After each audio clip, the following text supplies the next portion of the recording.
Vamos ver.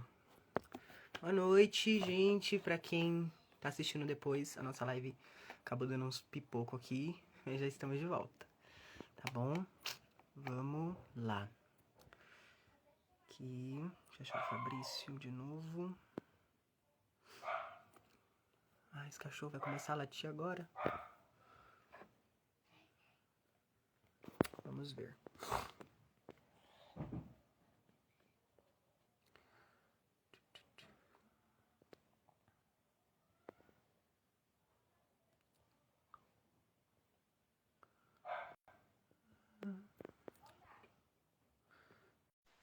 Vai dar em nome de Jesus.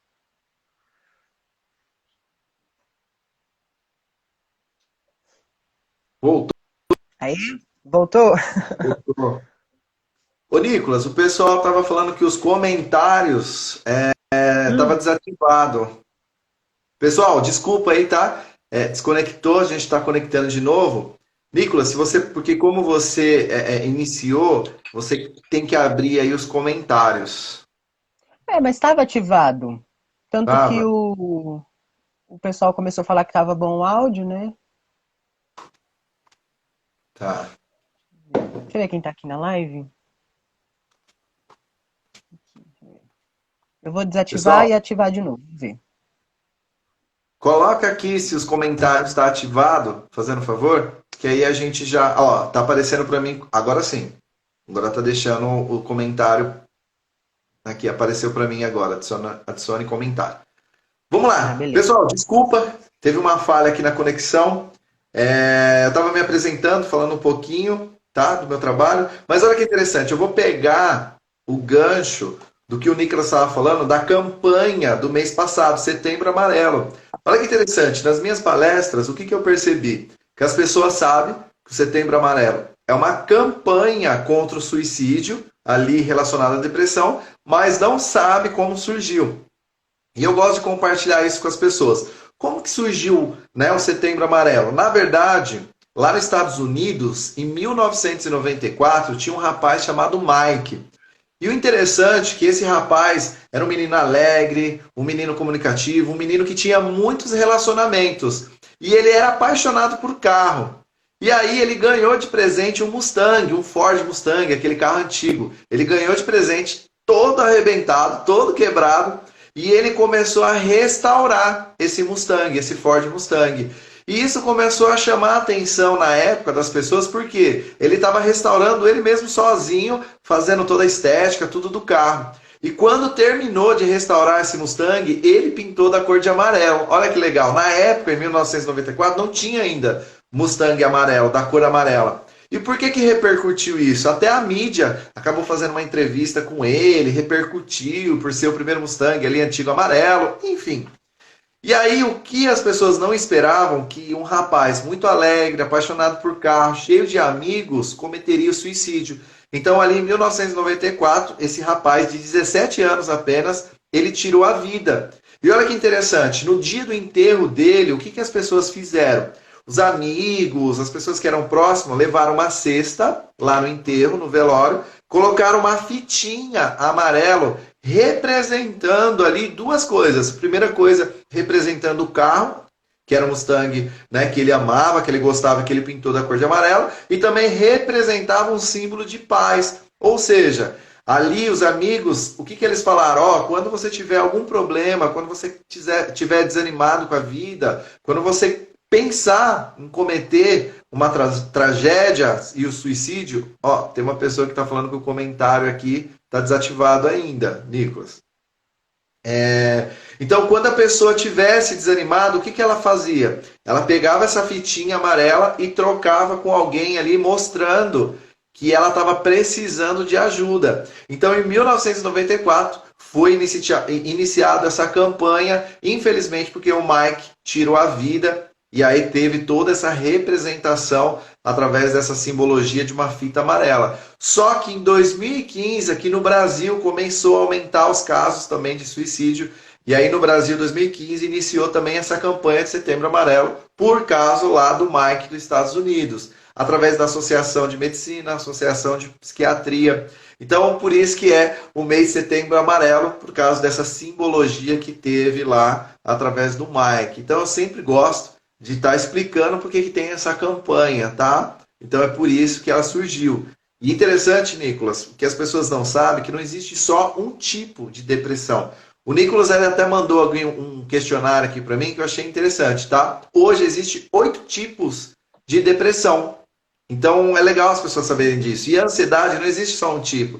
Existe 7 tipos de transtorno de ansiedade. Então a gente vai pincelar algumas aqui, até porque é um campo muito amplo, tá? Mas eu vou deixar até o Nicolas conduzir, como ele fez esse convite, ele me mandou um questionário. E aí, Nicolas, você pode conduzir aí da forma que você quer, e eu vou respondendo e depois a gente abre um tempinho aí para as pessoas também poder estar perguntando sobre, né, ansiedade e depressão. Beleza. Ó, para quem falou que o comentário está desativado, tenta sair da live e entrar de novo para ver se ativa, porque aqui para mim tá ativado, o pessoal tá comentando. Para mim também, agora está ativado aqui. Aí a pessoa sai e entra para ver se volta. Se não, pode, se quiser mandar alguma pergunta, tem um balãozinho específico, aí você pode ir mandando perguntas que aí, quando a gente abrir, a gente vai colocar sua pergunta aqui. Bom, o meu formulário aqui, a minha colinha, ela não tá toda organizada igual a que eu te passei. A minha, ela tem vários desenhos aqui. Então, eu vou começar com um tema que acho que muito jovem hoje tem, a grande maioria, que é a ansiedade, né? E antes da gente discutir sobre o que é ansiedade, a gente quer saber o que causa ansiedade hoje em dia. Legal, boa pergunta. É uma pergunta que eu recebo todos os dias. E aí que tá. A ansiedade, ela não é só um fator emocional, ela também é um fator biológico, fisiológico. Fabrício, o que você quer dizer? Que existem outros gatilhos também que desencadeiam a ansiedade. Eu vou explicar o que é gatilho, tá, pessoal? Até para vocês entenderem melhor. Então as pessoas acham que a ansiedade está relacionada só a um trauma, relacionado a algum problema emocional, que sim, está associada sim a algum problema emocional, mas eu vou dar exemplos, tá? Quando eu falo fisiologia e biologia, relacionado a clima, temperatura, isso pode afetar, relacionado à alimentação, principalmente, relacionado a você não ter uma boa noite de sono. Então, eu vou pegar até hoje, numa palestra que eu fui fazer numa cidade vizinha aqui, eu estava falando sobre o pão, só para vocês entenderem. É uma coisa que todo mundo me questiona. Cara, por que sempre você fala sobre pão? Só para vocês entenderem, o intestino ele é o segundo cérebro. Fabrício, por que o intestino é o segundo cérebro? Porque ele é responsável pelos neurotransmissores. Vou dar exemplo de alguns. Serotonina, dopamina, adrenalina e toda essa família são os neurotransmissores. Fabrício, o que são os neurotransmissores? São responsáveis pelas nossas emoções, por ficar feliz, por ficar triste, por ter energia, por não ter energia. Então é uma química no cérebro que é responsável por essas emoções. Então quando a gente come um pão francês, tá, gente? Um pão francês, ele é fabricado com farinha branca. Farinha branca não tem trigo. E por ele não ter trigo, ele se torna uma glicose 100%. O que é uma glicose 100%? É o puro açúcar. E aí, por ele ser um puro açúcar, ele também aumenta aí uma taxa de glúten muito alto, representando aí 400% de glúten. Fabrício, tá, e o que isso acontece? Então, quando a gente come um pão francês, inflama o nosso intestino. Só para você ter ideia, se fosse um pão caseiro com outro tipo de farinha, demoraria 20 minutos para o intestino entender, né, que aquilo era um carboidrato e tá tudo ok.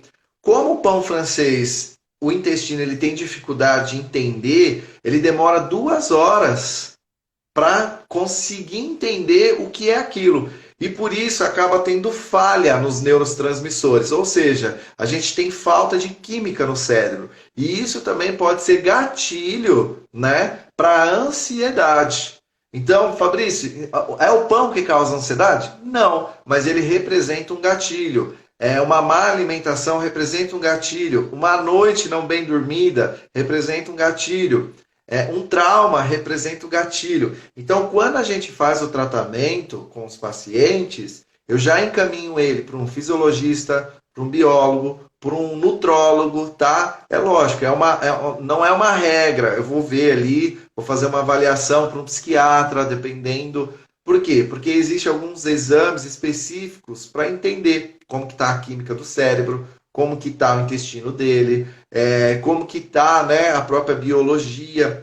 Então, como o Nicolas me perguntou, o que causa a ansiedade vai depender de paciente para paciente. Mas eu quis dar esse exemplo para você entender que a alimentação pode ser gatilho, pode ser um problema, que a sua história de vida pode ser um problema. Então, o ideal é sempre fazer uma avaliação e entender, é um gatilho físico ou é um gatilho emocional? Para poder ser até mais assertivo no diagnóstico. Como eu falei no começo, não existe um tipo de ansiedade. Existe 7 tipos. Então, eu vou dar alguns exemplos, tá? TAG, que é transtorno de ansiedade generalizado. Síndrome do pânico, né? Que é a mais comum que está acontecendo agora. Meu coração acelera, garganta fica presa, aquela sensação ruim de morte, que eu estou sufocado. Isso é síndrome do pânico. Tem transtorno de ansiedade específico. Tem TOC, né? Transtorno obsessivo compulsivo, que também é um transtorno de ansiedade.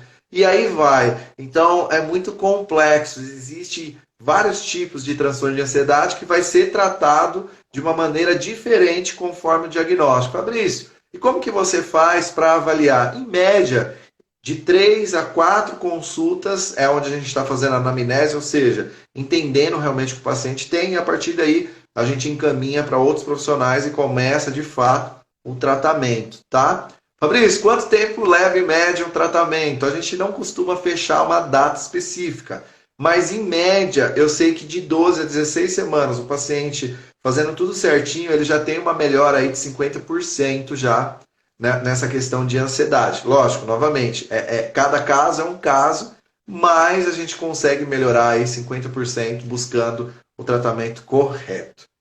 Manda a próxima pergunta aí, Nicolas. Mando. Só um adendo aqui para o pessoal que está assistindo a gente. Depois essa live vai estar no YouTube, tá bom? Vai estar no canal He is Reason. Então assim que tiver lá no YouTube eu mando o linkzinho aqui para vocês, tá bom, gente? Se tudo der certo até hoje já tá lá. Deixa eu ver aqui que alguém... alguma coisa.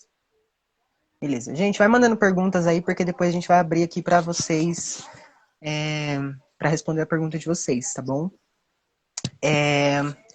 E agora a depressão, ela também é algo que anda ligado com a ansiedade, que eu já ouvi muita gente falando. Ela pode também ser algo que desenvolva através da ansiedade, a depressão? Ela pode ser desenvolvida através da ansiedade? Olha que interessante, as pessoas me perguntam muito sobre isso. Fabrício, eu tenho ansiedade, né? Eu vou ter depressão? Na verdade, é ao contrário. Quem tem depressão, infelizmente, sempre não, mas 99% dos casos vai acompanhar de ansiedade. Por quê? É como se existisse uma linha no meio do cérebro, aonde existe um líquido, tá? Eu estou criando uma simbologia, só para ficar fácil, não um termo técnico. Aonde esse líquido, se ele fica na parte de cima do cérebro, tá? Não é dessa forma, mas é só com uma simbologia. Representa ali que provavelmente de 15 a 20 dias você está muito agitado, você está com esse líquido preso, você tem um quadro de ansiedade. Quando você está num quadro de depressão, esse líquido ele fica ali embaixo, por volta de 15 a 20 dias. Então, por que quando eu tenho depressão eu também tenho ansiedade? Porque o próprio cérebro ele fica tentando equalizar esse líquido. E aí, infelizmente, a depressão ela traz a ansiedade, né, junto, porque o cérebro está tentando equalizar. Por quê, gente?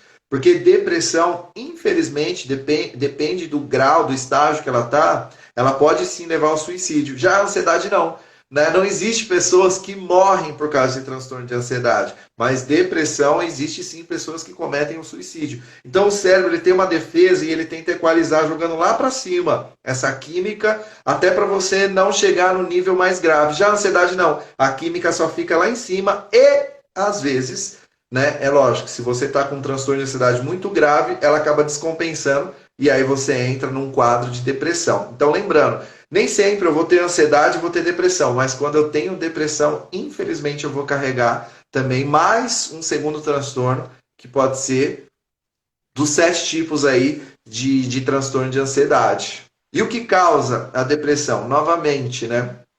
Muito parecido com a ansiedade, não é só os traumas. Então, pode ser também alimentação, pode ser traumas, pode ser gatilho de sono, pode ser, por exemplo, eu estava falando hoje na palestra que fiz de manhã sobre depressão sazonal. Depois vocês pesquisam, olha que interessante. Esse tipo de depressão não tem nada relacionado a emocional, nada, 100% físico, aonde a temperatura, o clima, né, se está frio, ou se está muito quente, ou se você mora numa região montanhosa, pode afetar na sua oxigenação do cérebro e do pulmão, e com isso ter uma falha nos neurotransmissores e desencadear depressão. Por isso que tem pessoas que no frio falam assim, cara, parece que eu estou mal, parece que eu estou triste.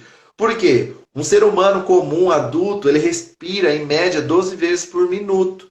Mas a pessoa, quando ela está num lugar muito alto, ou até num lugar muito frio, o pulmão ali ele vai ter uma respiração por minuto de 6 a 7 vezes. E isso falta oxigenação para o cérebro, que pode desencadear aí uma perca de dopamina, de serotonina, desencadear a depressão. Então entende que vai além, não é só emocional, pode ser também fisiológico, né? Eu estou pegando esse exemplo, tá, gente? De depressão sazonal, mas existem outras depressões também que nem sempre vai ser por fator emocional. Como, por exemplo, até foi uma da questão que ele colocou aqui, que depressão pós-parto, onde a mulher ali, ela, por causa de hormônios, perca de líquido, perca de ferro, entre algumas coisas também vai mudar, né, essa química do cérebro, e depois do parto ela pode desencadear uma depressão também, né, por questões físicas e também algumas questões emocionais que são associadas à física. Manda outra pergunta aí, Nicolas. Bom é que uma pergunta ela já responde a outra, né? Ela já vai puxando. Muito bom. E assim, hoje a gente vê muito jovem que sofre de ansiedade, depressão. Tem uma idade assim onde os sintomas de uma das duas, ou até mesmo das duas, começam a aparecer, ou não sei, tem a depressão depois de alguns anos ela muda a forma que ela é vista. Como que funciona assim a questão da idade? Então, na verdade, existe uma faixa etária hoje onde essas doenças estão acontecendo com mais frequência, que em média de 13 a 45 anos, né? Hoje, infelizmente, está pegando bem essa faixa etária no número maior. Não que criança, menos do que isso, ou idoso, não tenha problema com depressão ou ansiedade, mas a faixa etária é essa, de 13 a 45 anos. E olha que interessante também, né? O Nicolas está perguntando de sintomas. Uma das características hoje que a gente percebe nas pessoas, tanto para ansiedade ou para depressão, é lógico, como eu falei, vai demorar de 3 a 4 consultas ali para a gente identificar, mas primeiro, baixa energia, desânimo, que a ansiedade e a depressão pode trazer, por isso que fica até confuso às vezes. Mas quando a pessoa ela começa a ficar com a energia baixa, quando ela começa a ficar desanimada, quando ela começa a alterar no sono, ela não conseguir dormir ou dormir demais, quando começa a alterar a questão da alimentação, ela ter uma compulsão e comer muito a mais ou deixar de comer. Então essas questões básicas já começam a chamar a nossa atenção. Por quê? Porque a gente sabe, se ela não está tendo uma boa noite de sono, não está dormindo muito, não está se alimentando, ou está se alimentando muito, está desanimado ou com energia baixa, significa que tem algum problema aí. Porém, o que a gente avalia? Se ela está de 15 a 20 dias nesse estado. Porque é normal a gente ficar um dia triste, é normal a gente comer mais um dia, ou deixar de comer um dia, 2, 3 dias. Para a gente se torna uma doença se isso fica por 2, 3, 4 semanas consecutivas. A pessoa tendo esse comportamento. Aí provavelmente já é uma patologia. O que é uma patologia? É uma doença. Então, se você, às vezes, 2, 3, 4, 5 dias, né, comeu demais ou não comeu, deixou de dormir, não dormiu, estava triste ou estava muito feliz. Gente, normal. O que não pode acontecer é você ficar por muito tempo, como eu falei, de 3 a 4 semanas nesse estado. Então, pra gente já inicia aí. E aí, cara, você até perguntou de outros sintomas, e aí vai além, tá? Eu só dei, como você fez a pergunta, como isso inicia, isso daí pra gente já tá fora da normalidade. Então, se você que está na live ou conhece alguém que está com baixa energia, desanimado, alterou o sono, alterou a alimentação por mais de 15, 20 dias, né, é legal você, de repente, falar para a pessoa, procura um profissional, faz uma avaliação, pode ser que você está ficando doente, então é legal vocês que estão participando até poder orientar, sugerir a pessoa a fazer uma avaliação com psicólogo, com psiquiatra, neurologista, que são especialistas, né, que vai poder realmente, de fato, dar um diagnóstico, falar, ó, você está entrando num quadro de ansiedade, você está entrando num quadro de depressão, ou você está entrando em outro tipo de doença, ou você não tem nada, que a gente torce para acontecer isso, né, para que a pessoa não tenha nada. Então esse é o início aí, é uma dica que eu dou para as pessoas, até para elas poderem buscar ajuda aí de um profissional. Sim. Certo? Puxando um gatilho dessa questão de depressão, necessariamente, quando você se escuta assim, a pessoa tinha depressão e morreu, necessariamente ela morreu porque se matou ou por conta da depressão ela desenvolveu alguma coisa, o organismo dela simplesmente começou a parar de funcionar? Então, o que acontece? Eu vou pegar a depressão psicótica, tá? Que é a mais comum de tirar a vida. Na verdade, tem duas depressões que são bem sérias, que eu vou dar exemplo do Mike, que é um tipo de depressão, que nem eu tava falando, um cara alegre, um cara divertido, um cara comunicativo, um cara que estava em movimento e tirou a vida. Esse é um tipo, tá? Esse tipo de depressão é depressão atípica. Essa depressão é um pouco séria, porque a pessoa ela cria uma máscara. Por fora ela tá bem, tá tudo certo, mas por dentro existe algo dentro dela que não tá legal, que ela não tá feliz, e isso engana até os profissionais. Por quê? E às vezes engana até a própria pessoa, ela fica oscilando no humor, tem vezes que ela quer ficar isolada, tem vezes que não, ela tá muito alegre. Então essa depressão atípica é uma depressão que eu crio uma máscara, no entanto ela virou conhecida como a depressão do sorriso, que a pessoa está sorrindo por fora, mas está destruída por dentro. Era esse tipo de depressão que o Mike tinha. E esse tipo de depressão que é algo muito sério, que a gente tem que tomar cuidado. Por quê? Porque de repente uma pessoa do seu lado está tudo bem, só que não está bem. Né? Então essa psicoinformação as pessoas precisam entender, até porque não existe só aquela depressão que é a psicótica, onde a pessoa fica isolada, quer ficar sozinha, quer ficar num quarto escuro, enfim, né? Não quer trabalhar, não quer fazer nada. Esse é um outro tipo de depressão, que é uma depressão psicótica. Pegando a sua pergunta, Nicolas, o que tem em comum nesses dois tipos de depressão, depressão psicótica e depressão atípica? Infelizmente, chega um momento que a pessoa ela perde a consciência, ela perde o filtro no cérebro. Ou seja, fica uma voz falando para ela assim, ó, a melhor coisa que você tem a fazer é tirar sua vida, você está fazendo as pessoas que estão ao seu redor sofrer, você está sofrendo, você vai para um lugar melhor, e realmente vem essa voz. Por isso que é chamado de depressão psicótica, né? Porque vem algo que não é real. E aí que tá. Eu e vocês não tá imune disso. A gente pode ter esse tipo de depressão em 15, 20 dias.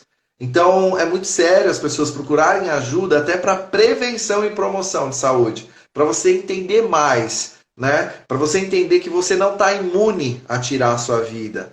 Assim como o Mike, com essa depressão atípica.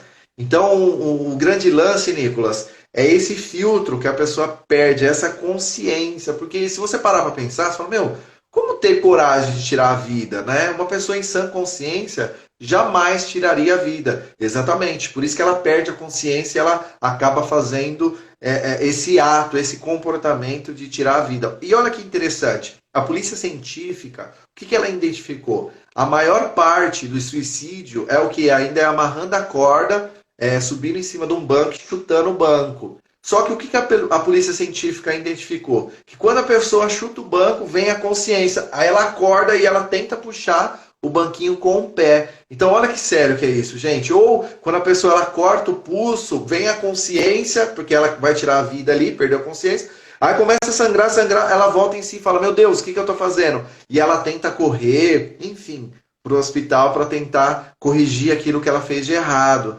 Então é aí que aprenderam que a depressão, a pessoa ela perde a consciência. E aí, infelizmente, quando volta a consciência dela, já é tarde. E ela, a grande parte, aí se arrepende mesmo de tirar a vida. Tá? Manda a próxima aí, Nicolas. Sim. Muito, muito sério isso, né? Eu tô fazendo até Muito. algumas anotações aqui. E isso é realmente muito sério. Então, mas você falou sobre essa depressão atípica, depressão psicótica. A depressão atípica, ela pode acabar virando uma depressão psicótica ou ela sempre acaba virando uma depressão psicótica? Pode. Essas doenças mentais, elas podem transicionar para outras doenças. O cérebro é algo assim muito amplo, né? Então, de repente, eu estou no estado leve, já pulo para o grave, de repente eu tenho um transtorno de ansiedade, aí o cérebro cria defesa para tentar ajustar isso, aí ele muda para outro transtorno. Infelizmente, o cérebro, a doença, ela pode sim transicionar para outro tipo de doença, né? E uma coisa aqui, até para a gente abrir para os pessoal fazer pergunta, tá? Ele colocou aqui perguntando, Nicolas, para mim, depressão tem cura? Vamos lá. Pessoal, é muito sério isso. Depressão e ansiedade tem cura? Na saúde mental a gente não chama de cura. Por quê? Eu vou pegar um exemplo, tá? Até para ser uma simbologia.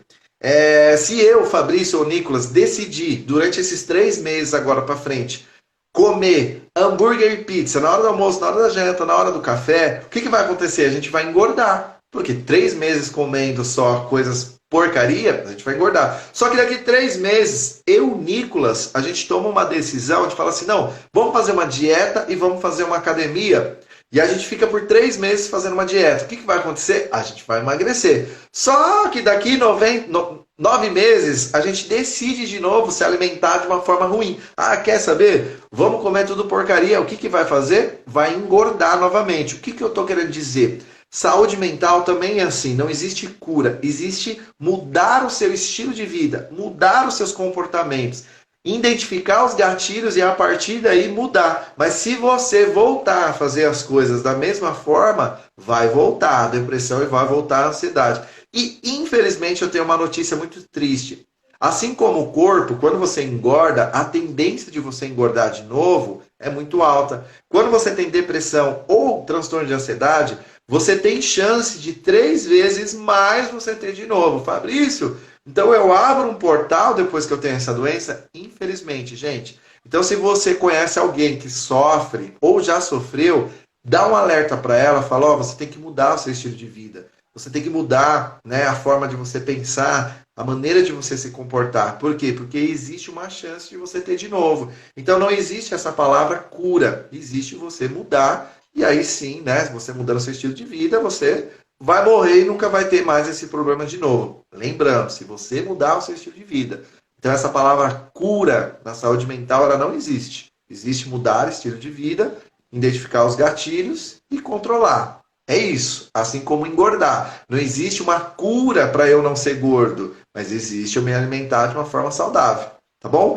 Agora eu vou abrir aqui, tá, Nicolas, até para o pessoal poder trazer alguma pergunta, tá? Pessoal, coloca aqui no comentário se você tem alguma dúvida sobre ansiedade, sobre depressão, e dentro daquilo a gente vai poder responder, até ajudar aí, e de repente ajudar uma pessoa que é próxima de você, tá? Coloca aqui no comentário a sua dúvida, se você conhece alguém que sofre, ou se você quer saber como que fora, né? Enfim. Podemos o pessoal manda aí está perguntando aqui, né? Podemos relacionar transtorno alimentar à ansiedade e depressão? Sim, sim. Legal você ter perguntado isso, Isa, porque todo transtorno alimentar, ele sempre vai estar relacionado a esses 2 tipos de transtorno, ou a ansiedade ou a depressão, sempre. O que eu falo da alimentação, né, quando você tem um problema, ou comer demais ou comer de menos, isso é reflexo, tá? Isso é um sintoma. Existe uma doença por trás que está fazendo você ter essa compulsão alimentar ou, né, a corta do apetite. Então, sim, a pessoa ela não tem que tratar o alimento ou qual alimento ela vai comer, mas ela tem que entender o porquê ela não está comendo ou porquê ela está comendo demais ou porquê, enfim, outros fatores, mas sempre, né, está relacionado a algum tipo de transtorno mental. Ó, a Isa perguntou de novo, então o transtorno deve continuar mesmo depois de uma grande melhora no quadro da pessoa? Eu não entendi, Isa, essa pergunta. Então, o tratamento deve continuar mesmo depois de uma grande melhora. Ah, tá, entendi. Quando a pessoa já entendeu os gatilhos, ela deve continuar o tratamento? Não, porque a psicologia ou psiquiatria, ela não é para ser a sua parceira para o resto da vida. Porém, infelizmente, eu vou trazer algum tipo de transtorno aqui que sim, a pessoa ela vai ter que fazer o acompanhamento de medicação ou até de terapia. Quando a pessoa ela tem transtorno de bipolaridade, que é algo muito mais grave, quando ela tem esquizofrenia, quando ela tem uma depressão maior recorrente, que a gente fala. Então, existem alguns transtornos que ele vai permanecer para o resto da vida da pessoa. Assim como, por exemplo, diabetes, né, que a pessoa precisa fazer um controle, assim como pressão alta, pessoas que sofrem com pressão alta, elas sempre têm que fazer um acompanhamento, mas não vai ser tão intenso como no começo. Mas sim, esse tipo de transtorno mais sério, ela vai ter que sim fazer um acompanhamento aí, infelizmente, para o resto da vida. Lembrando, bipolaridade, esquizofrenia, depressão maior recorrente, enfim, não é todas as doenças, tá? Mas algumas vai. Outras não. Outras você vai descobrir o gatilho, você vai controlar e tá tudo certo. Você vai tocar a sua vida aí normal. Ó, a Yara tá perguntando, toda pessoa que tem ansiedade, e deixa eu ver aqui que não abriu tudo. Toda pessoa que tem ansiedade e depressão necessita de medicamento? Não. A medicação, ela sempre vai estar associada, porque assim, tá? Deixa eu explicar do começo, vai ficar mais fácil. O transtorno de ansiedade ou depressão, lembrando, o transtorno de ansiedade tem 7 tipos, depressão tem 8 tipos. Só que tem níveis também. Leve, moderado, grave. Se o transtorno ele for leve, não vai ser associado à medicação, ou seja, não vai ter a necessidade de medicação. Moderado, depende do caso. Grave, todo transtorno mental grave sim vai ter que ser associado à medicação. Então a medicação ela entra quando você tem um transtorno de ansiedade ou depressão mais grave. Fabrício, como que você sabe que é grave ou leve? Né? A gente faz um acompanhamento e a gente aplica alguns testes. Se a pessoa tiver ali, por exemplo, tem teste que tem 12 tipos de sintomas. Então, um exemplo, tem pessoa que tem ansiedade, ele tem 2, 3 tipos de sintomas. É leve. Tem pessoas que têm os 12 tipos de sintomas. É grave. Então, ela vai precisar fazer aí junto com a medicação o tratamento. Não tem jeito. Então, não é todos que precisam, mas aqueles que são graves. Ou, dependendo de alguns casos, moderado precisa. Leve, não vai precisar fazer uso de medicação. Tá? Mas todos sim vai ter que mudar o estilo de vida, vai ter que mudar a alimentação, enfim. Qual é a origem da depressão e por que temos? Ela Através do que perguntou se é comemos? através do que comemos. Então, como eu falei, não está associado só a isso. Mas dependendo, também é um gatilho. Lembrando, você não... Eu vou fazer aqui uma simbologia novamente. Você não engorda somente porque você come coisas que não são saudáveis. Você engorda porque você come uma coisa que não é saudável, porque você não pratica uma atividade física, porque você é uma pessoa sedentária. Então é um conjunto. Transtorno mental também é um conjunto de coisas, de fatores que desencadeia, aonde a alimentação, 90% dos casos, sim está associada, mas não é só isso. Por isso a importância de fazer a avaliação e entender quais são os fatores que causou. Por exemplo, tem gente que morreu um parente, né? Então, não teve, e a pessoa, de repente, fazia academia, tinha uma alimentação saudável, mas morreu um parente, que foi um trauma, e desencadeou depressão. Tem gente que, como eu falei, a depressão sazonal, ela mora num lugar frio, ela mora num lugar alto, onde o clima interferiu a química do cérebro e não tinha nada a ver com a alimentação, e ela desencadeou a depressão. E aí vai, onde em alguns casos sim está associado. Quem quiser perguntar aqui, pode perguntar também.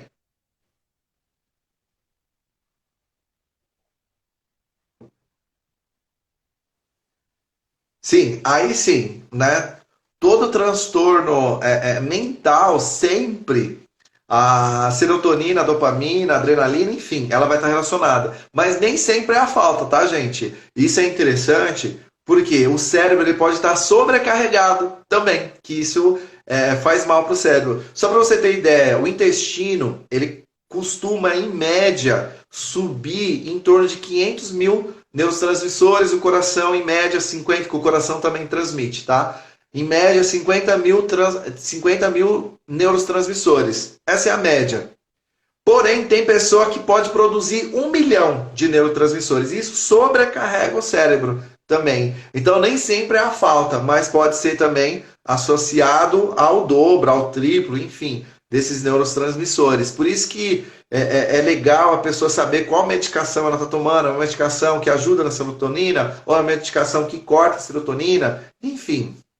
É muito sério isso. Uma pergunta Pode aqui que é perguntar? minha mesmo, né?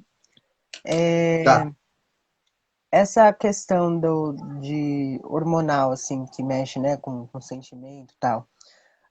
Quando a tireoide, ela acaba sendo afetada, ela desregula, ela também, necessariamente, além de você passar com um endocrinologista, ele pode indicar você a passar com um psicólogo para você fazer um acompanhamento? Sim.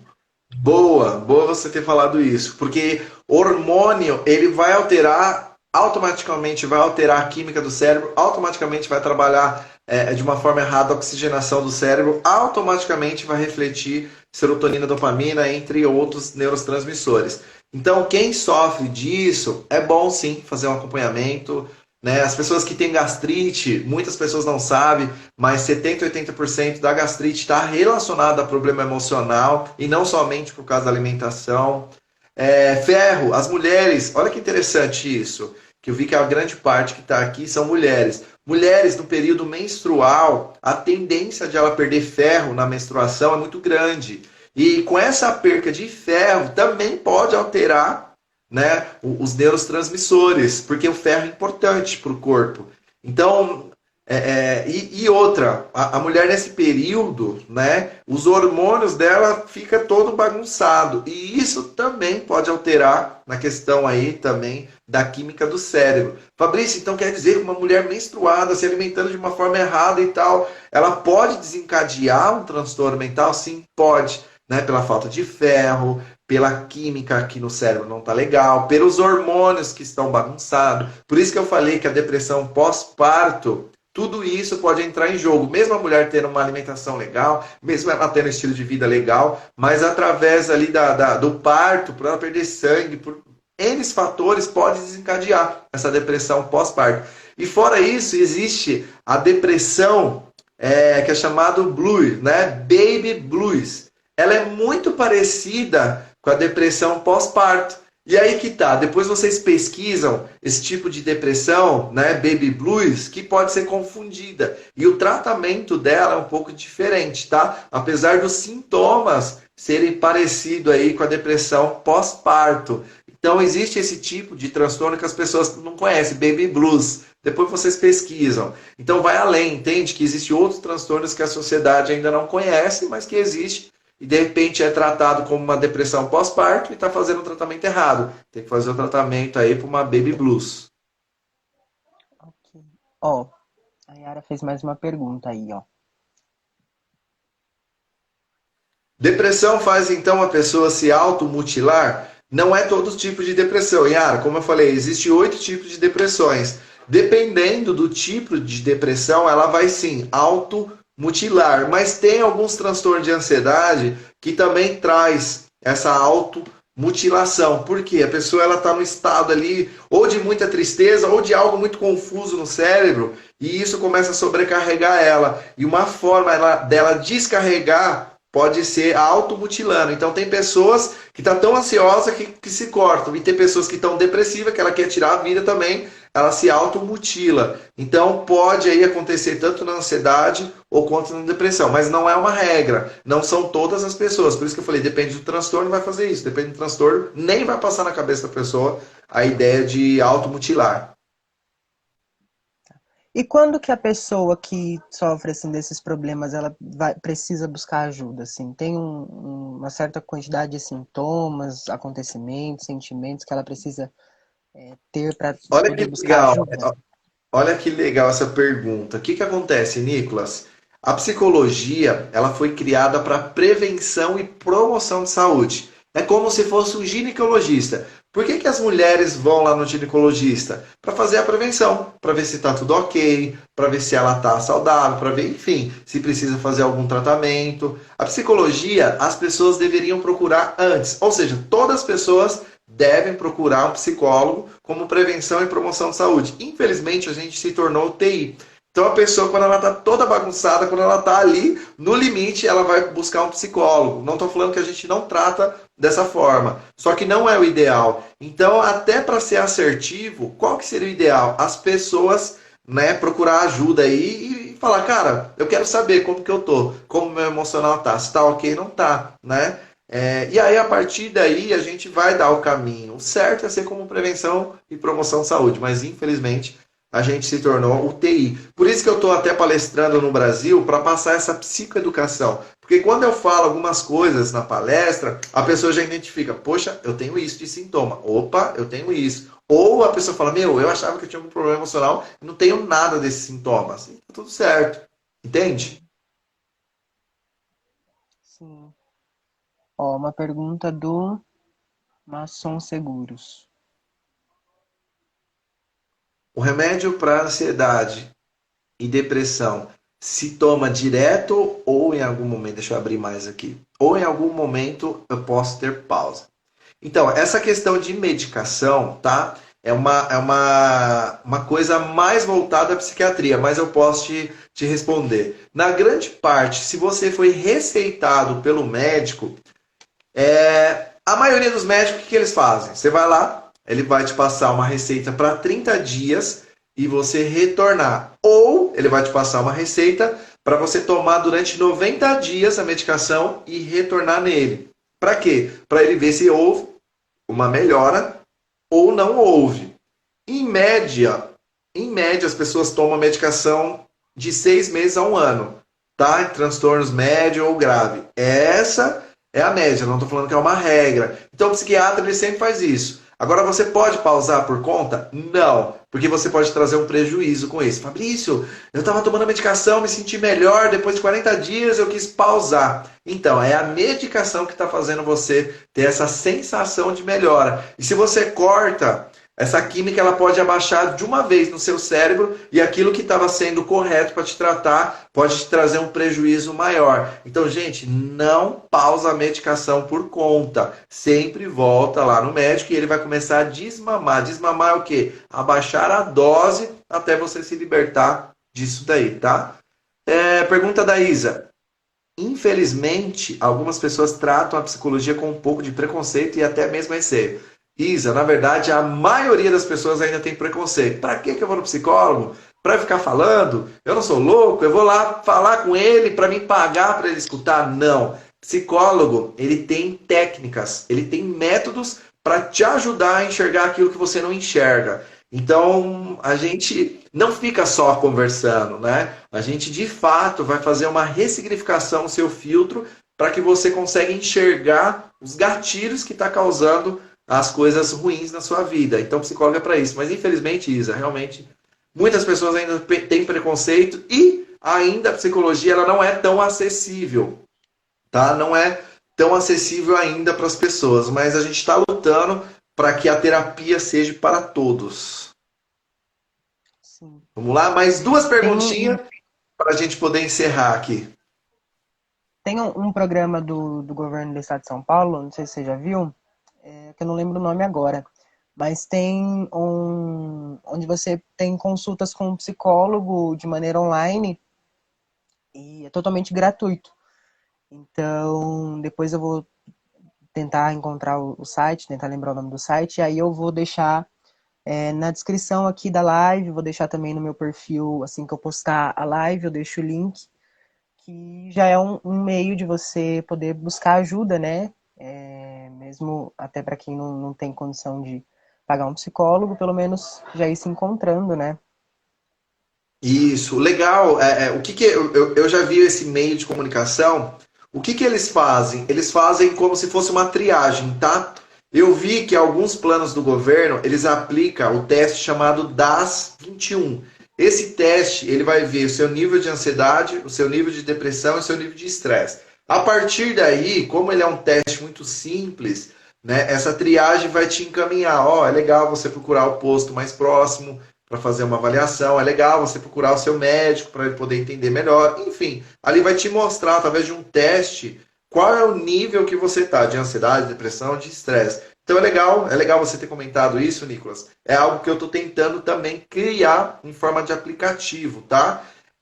Eu acredito que aí para o próximo ano eu já vou ter esse aplicativo de uma forma muito simples, até para as pessoas de forma gratuita, clicar ali, poxa, deixa eu entender sintomas, deixa eu através desse teste ver como que eu tô, tá? Por que, gente, eu tô falando isso?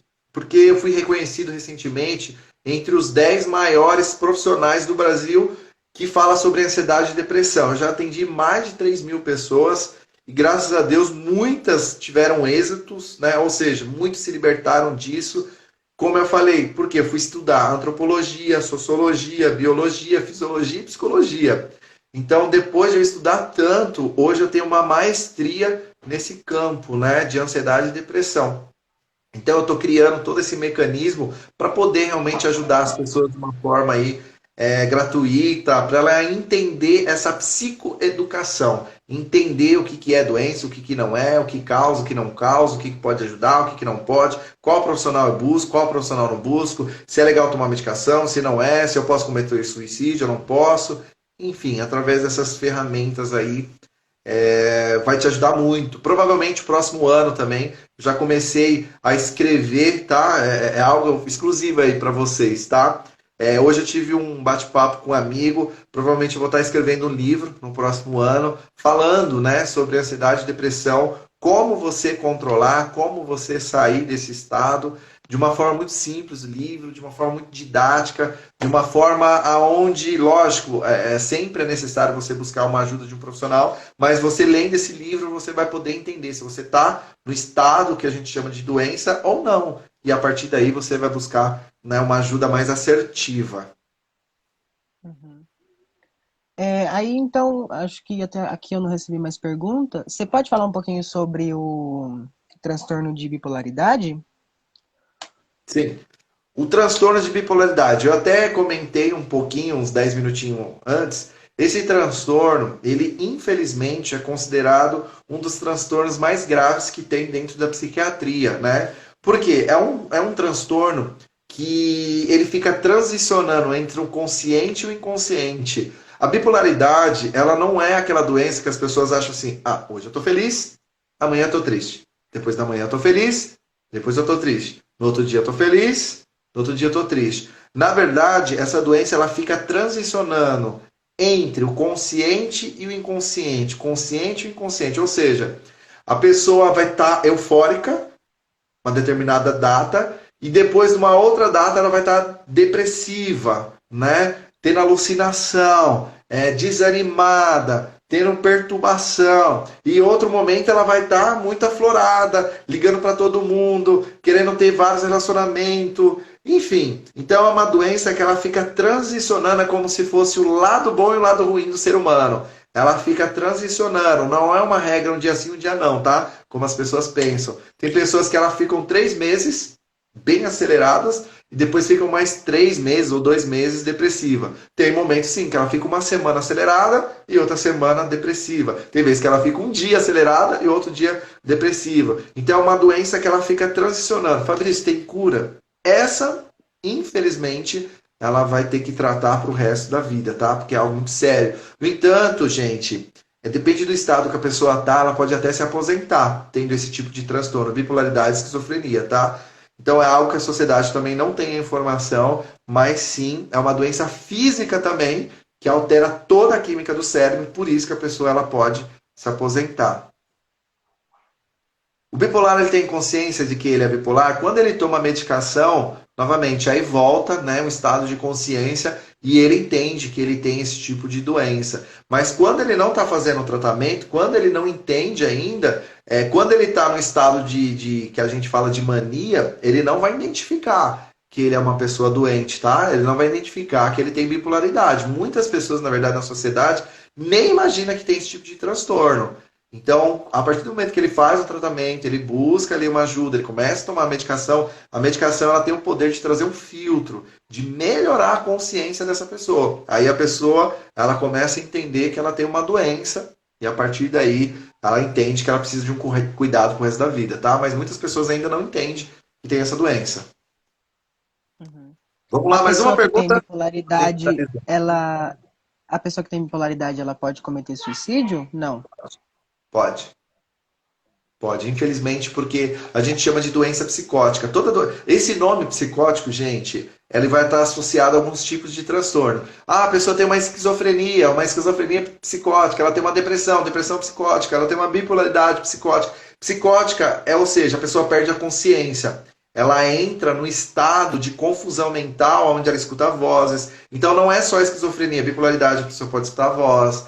Uma depressão psicótica, ela pode escutar essa voz. É essa voz que leva a pessoa para o suicídio, tá, gente? É onde a pessoa perde a consciência, algo ruim lá dentro começa a falar para ela tirar a vida. Então é muito sério, tá? Gente, vou ter oportunidade, tá, Nicolas? Até para não ficar uma coisa maçante. Provavelmente o Nicolas vai deixar salvo. Você que entrou aqui, né? Depois me segue lá. Se você é do meu Instagram e não conhece o Nicolas, segue o Nicolas também no Instagram dele. O meu Instagram é Fabrício Eds, é bem fácil. Eu tô lá no YouTube também como Fabrício Eds, no Facebook como Fabrício Eds. Né? Eu sei que todo dia eu tô postando alguma dica, tá, gente? O meu Instagram ele é 100% aí profissional, apesar que às vezes eu mostro que eu tô com a minha família e tal, mas isso faz parte até de um contexto ser intencional. Então, vai lá, compartilha o Instagram, Facebook com mais pessoas. Estou à disposição. Se depois vocês tiverem dúvida, que quiser ir lá no meu direct, tá bom? Nicolas também, pessoal, segue ele lá. Ele tem o canal dele no YouTube. É um jovem, mas é um jovem que pensa no próximo. Então eu tenho certeza, Nicolas, que você vai poder também ajudar muitas vidas, tá? Não é à toa que eu aceitei esse convite. Eu sempre olho, tá, gente? Eu olho o perfil, entendo qual é o objetivo, qual é o propósito da pessoa. E o Nicolas, ele tem um propósito muito grande. É um menino novo que eu tenho certeza que ele vai ajudar muitas pessoas, independente da idade, tá? Então, galera, fiquem com Deus. Um abraço, estou à disposição. Ficou alguma dúvida, chama lá no direct, tá? Nicolas, obrigado, tá, pelo convite. Estou muito feliz. Agradeço. Deus abençoe vocês. Deus abençoe Fabrício, abençoe você e sua família. Espero que a gente possa se encontrar pessoalmente logo. E legal, vamos sim, se vamos alguém conhecer for com alguma dúvida, sim, se alguém for com alguma dúvida, a gente chama o Fabrício lá, segue ele, me segue também, eu vou deixar o link do canal do YouTube, tanto o meu quanto dele, na descrição aqui da live, nos comentários da live, e assim que eu te postar no YouTube, eu vou colocar nos meus stories também o link, então aí você vai ser direcionado para lá. Beleza, gente? E mandem temas de próximas lives aqui, se vocês quiserem que o Fabrício volte, peçam mais temas que ele volta, sim. Tá bom, gente? Fabrício, muito obrigado. Deus abençoe. E espero aí uma Beleza. próxima oportunidade da gente fazer uma outra live juntos, falando aí um pouquinho mais. E é isso. Deus abençoe, gente. Vou encerrar aqui. Bom descanso a todos. Deus abençoe. Tamo junto. Tchau, tchau.